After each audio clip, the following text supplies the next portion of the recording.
Bonjour tout le monde, bienvenue sur le guide de l'auto. Aujourd'hui je fais l'essai du Hyundai Palisade 2026. Il s'agit d'un tout nouveau modèle et cette fois-ci je le conduis en version hybride. Ce qu'il faut savoir, c'est que Hyundai, pour l'année modèle 2026, a totalement repensé son Palisade. Il est différent à l'intérieur, à l'extérieur, il y a eu beaucoup de changements.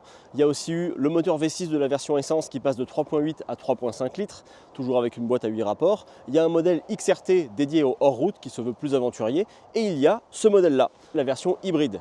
Cette version hybride, en fait, elle ajoute vraiment un plus nécessaire à la gamme parce que c'était un des principaux reproches que nous, au guide de l'auto, on faisait au Palisade, l'ancien modèle, c'est qu'il n'y avait pas de version hybride, il n'y avait pas d'électrification. C'est maintenant chose faite et les premiers changements importants, ils se trouvent sous le capot. Pour motoriser son Palisade hybride, Hyundai utilise un 4 cylindres 2.5 litres turbo et 2 moteurs électriques.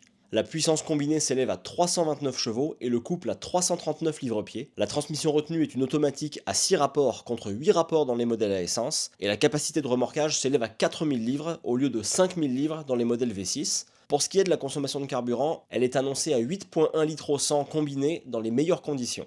La vocation première du Palisade, c'est bien sûr d'être un véhicule familial pour transporter des familles, et des familles même assez nombreuses.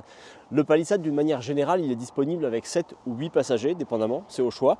Et le modèle qu'on essaie nous aujourd'hui, c'est le modèle avec les sièges capitaine, donc 2 places à l'avant, 2 places à la deuxième rangée et 3 places à l'arrière. Ce véhicule, il a vraiment un très grand espace de chargement. Évidemment, quand toutes les rangées sont utilisées, on a seulement 540 litres, donc ça c'est évidemment pas énorme, c'est un peu comme un VUS sous-compact on pourrait dire.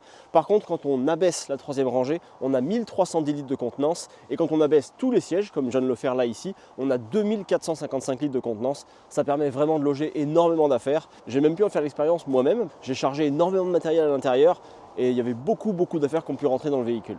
La première chose qui frappe quand on conduit le véhicule, c'est vraiment sa douceur. C'est un véhicule qui est très confortable, qui a une vraie douceur de roulement, très agréable, des sièges très confortables, un bon espace intérieur. C'est vraiment un véhicule qui est très bien adapté aux familles. D'ailleurs, c'est sa mission première, c'est plutôt logique.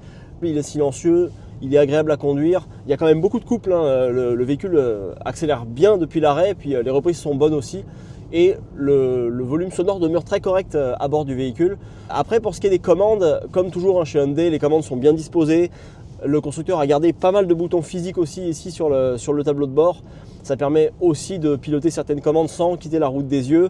La commande de vitesse ici, qui est plus pratique selon moi que les commandes qui sont mises à la place de la commande d'essuie-glace dans bien des véhicules actuels, je pense au modèle GM par exemple. Cette commande-là est plus intuitive parce qu'on la manipule moins en fait, et ça évite de surcharger le commodo gauche ici. Donc pour toutes ces raisons-là, c'est plus agréable et plus intuitif à utiliser. Après, pour ce qui est de la consommation, il fait moins 15 degrés dehors, donc il fait quand même vraiment pas chaud. On oscille entre, disons, 10 et 12 litres au 100, dépendamment des conditions rencontrées. J'ai réussi à descendre jusqu'à 9.8-10 litres au 100 par grand froid, en roulant vraiment tranquille sur des routes à 80-90 km/h. Par contre, quand on lui demande un petit peu plus ou que la situation est moins favorable, on est plus autour des 11.5, 11.9 litres au 100, ce qui demeure très correct pour le format du véhicule et la taille qu'il fait. 8-9 litres au 100, ça me semble tout à fait jouable en été dans les meilleures conditions. En hiver, il faudra plus tabler sur les 10 à 12 litres au 100. Voilà ce qu'on pouvait vous dire pour notre essai du tout nouveau Hyundai Palisade hybride 2026. Un dernier mot sur les tarifs avant de conclure. Il faut savoir que le Palisade hybride est disponible uniquement en version haut de gamme, donc soit en modèle Luxury, soit en modèle Ultimate Calligraphy. Si vous voulez un Palisade à essence, les tarifs démarrent à 56 721 $. Par contre, si vous voulez un hybride Luxury, donc le plus abordable des plus luxueux, il faut compter 63 521 $. Et en ce qui nous concerne, on a conduit le modèle Ultimate Calligraphy, donc le plus cher de la gamme, qui était affiché à 68 049 $.